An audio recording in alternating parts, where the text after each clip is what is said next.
За Өмнөговь аймагт бол 2017 онд бол олон улсын судлаачид судалгаа хийсэн байдаг. За сүүлд бас 2019 онд бас цөлчлөлтийн эсрэг судалгаа хийсэн. Үүн дээр бол Өмнөговь аймаг нь бол ерөнхийдөө бол газар нутаг бэлчээрийнх нь бол 80 орчим хувь нь бол цөлчлөлтөд өртөжээ. Дээрээс нь уул уурхай нөлөөллөөс бас цөлчлөлтөд өртсөн байна гэсэн судалгааны үр дүнгууд гарсан байдаг.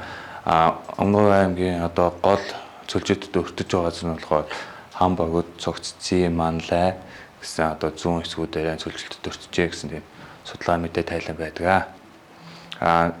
Өмнөговь аймаг бас өөрсдөө ургамлын бэлчээрийн бас судалгаа хийсэн байдаг. Энэ нь болохоор нийт газар нутгийн 15 сумдаа бол цөлжилт тул нэлээд бэлчээрийн дороотол бас үүссэн гэдгээс бас 80 орчим хувь нь бас цөлжилтөнд өртөжээ гэж үзсэн байдаг. Нэгдүгээр уул уурхайас бас өртөж байгаа боловч хоёрт одоо уур амьсгалын өөрчлөлт одоо цагаагаар нөхцлөөс болж бас үүсэж байгаа. Гуравт одоо нэг бэлчээрийн дац хэтэрснээс болж газрын одоо хөрс өвдрөл үүснээс болж цөлжилт ус үүсэж байгаа. За Өмнөговь аймаг бол олон төсөл хөтөлбөрүүд хэрэгжиж байгаа. За үүн дээр нь болохоор саяхан уур амьсгалын өөрчлөлттэй холбоотойгоор Өмнөговь аймгийн байгаль орчны газар нь болохоор тэрбум модтой холбоотой одоогийн байдлаар бол нийт 835 мянган мод тарьсан байж байгаа.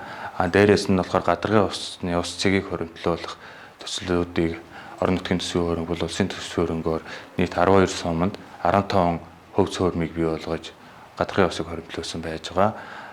Мөн стандартын дагуу хог хаягдлыг Сэврэ цогццын сумд одоо ангилуулах стандартын дагуу хог хаягдлыг бас бий болгосон байж байгаа.